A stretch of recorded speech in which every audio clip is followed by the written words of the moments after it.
प्रणाम। मैं सुधीर शर्मा देश दुनिया में एक बार और आज आपको महाकुंभ के बारे में एक ऐसी मैं समाचार देने जा रहा हूँ जिसे आप सुन के दंग रह जाए। सरकार हो या लोकल जो सनातनी है, जो सनातन धर्म में विश्वास रखते हैं, वह इस बार के कुंभ को बहुत ही दिव्य कुंभ के तौर पे देख रहे हैं। इस दिव्य कुंभ ने भारत सरकार, उत्तर प्रदेश सरकार की आर्थिक स्थिति को तो मजबूत किया ही, सनातन की एकजुटता को भी प्रदर्शित किया। और इसमें जाति, जो क्षेत्र या एक दूसरे के बारे में जो बातें हो रही थी कि हिंदू धर्म एक दूसरे से बट रही है, ये सब को दूर करते हुए दिखाया। आपको बताते चलें कि कुंभ में देश के हर जाति, धर्म और संप्रदाय के लोगों ने स्नान किया।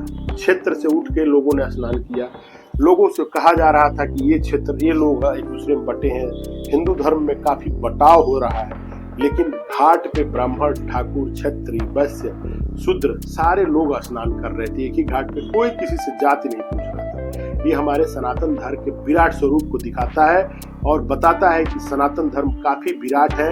इसको कुछ पन्ना पढ़ के आप इसके ऊपर व्याख्यान नहीं दे सकते हैं। ये सनातन धर्म बहुत नया है और इसकी जड़ें बहुत कमजोर है, ऐसा नहीं। सनातन धर्म की जड़ें बहुत ही मजबूत है और जुड़ी हुई है। कुंभ जो है वह इस 21वीं सदी में लोगों को यह अवगत कराया कि सनातन में आस्था की जड़ें बहुत गहरी हैं। सनातन में आस्था का जो जनसैलाब आया, वह जनसैलाब इलाहाबाद वासियों को मालामाल कर दिया। इलाहाबाद जो प्रयागराज के नाम से जाना जाता है अब, और प्रयागराज के जितने भी वासी हैं, वह हर्ष से जात धर्म उठ के लोगों ने पैसा भी कमाया और लोगों ने मेहनत भी करके एक दूसरे का सहयोग भी किया।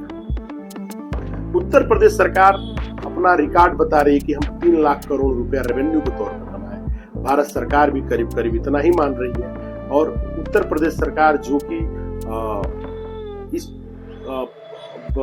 मेला को ऑर्गेनाइज कराया था, वह उस पर 12,000 करोड़ रुपए खर्च करके 3 लाख करोड़ रुपया कमाने का एक लोगों के सामने डाटा रखा हुआ है।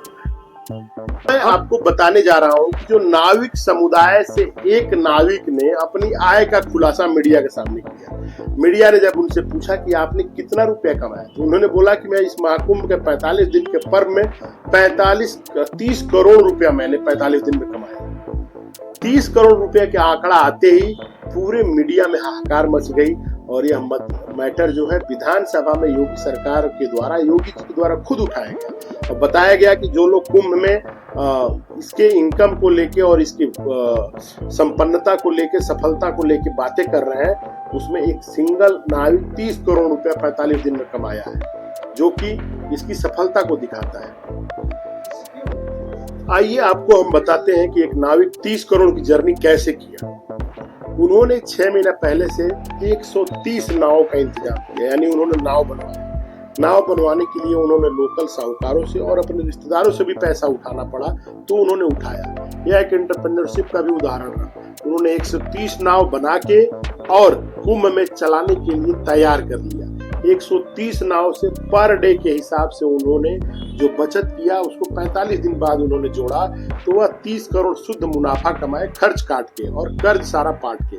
यानी कि करीब करीब एक नाव से 2-2.5 लाख रुपए पर डे वो कमाते थे। यानी कि 24/7 का उनका जो सर्विस रहा, वह इन 45 दिनों तक लगातार उन्होंने सेवा किया और उसके अगेंस्ट में, उनके बदले में उनको मेवा भी मिला। यह खबर जैसे ही पब्लिश हुई, योगी जी ने विधानसभा में इसको बहुत जोर शोर से उठाया। लेकिन एक खबर पब्लिश होने के बाद मीडिया उनके घर पहुंची और वह नाविक का नाम है पिंटू मेहरा। पिंटू जो मेहरा है, उनके घर मीडिया पहुंची और मीडिया ने उनके बारे में बातचीत किया। उन्होंने लोगों को बताया कि हम 30 करोड़ रुपए कमाए। घटना जैसे राजनीतिक तौर पे विधानसभा में गई, सफलता और असफलताओं को बताने के लिए कांग्रेस और एसपी ने इसको हाथों हाथ लोक लिया। बाद में छानबीन में पता चला है कि जो मेहरा है वो अतीक के गुंडे हैं, जिनका बाबा ने डिमोलेशन कर दिया, उत्तर प्रदेश से नाश करके खत्म कर दिया। बाबा जिसकी बड़ाई कर रहे थे, वह एक अपराधी हिस्ट्री सीटर निकला।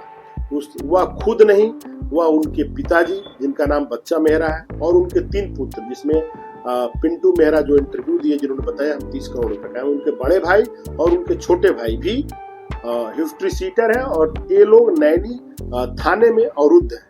उसमें काफी जघन्य अपराध इन लोगों के ऊपर वो है, जिसमें 302 हत्या, फिरौती ये और मार काट भी इनके ऊपर लगा हुआ है।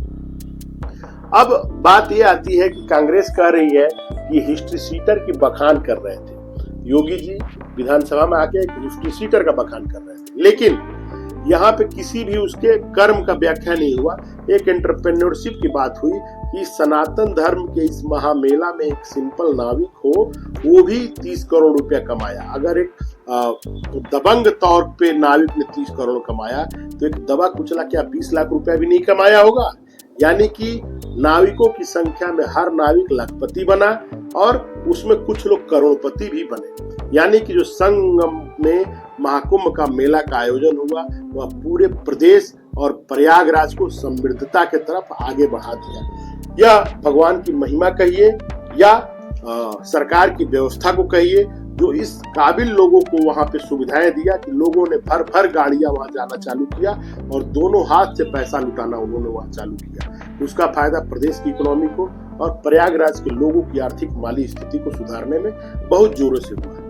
यह न्यूज जो है यह बताता है कि अगर आप अपॉर्चुनिटी को देखते हुए किसी बिजनेस में हाथ डालते हैं तो आप जरूर आगे बढ़ेंगे और सफलता मिलेगी और आपको मॉनेटरी बेनिफिट भी होगी। इसके साथ उन्होंने जो पिंटू मेहरा जो नाविक है उन्होंने बोला कि हम पैसा कमाने के साथ साथ लोगों का आशीर्वाद भी कमाए हैं। हम बुजुर्गों को हाथ पकड़ के गंगा में स्नान करवाते थे, यमुना के संगम में स्नान करवाते थे, जिसके एवज में वो लोग खुश होकर भी हमको कुछ देते थे और आशीर्वाद भर भर झोली देते थे। तो बात यहाँ आती है कि यह एक परमार्थ का काम था, लेकिन इसमें परमार्थ के साथ साथ लोगों ने अर्थ का भी अर्जन किया और धर्म के साथ साथ अर्थ का भी अर्जन करके धर्मपति के साथ साथ अर्थपति भी बने। इसी के साथ मेरा आज का ये जो महाकुंभ प्रयागराज में एक नाविक का 30 करोड़ बनना और उसके चरित्र का पूरा चित्रण करना, यह इस एपिसोड में रहा है, इस हमारे न्यूज में रहा है। और अगर आप लोगों को पसंद आए तो आप लोग इसको प्लीज लाइक करें और सब्सक्राइब करें। नमस्कार एक बार और, मैं सुधीर शर्मा, देश दुनिया की तरफ से।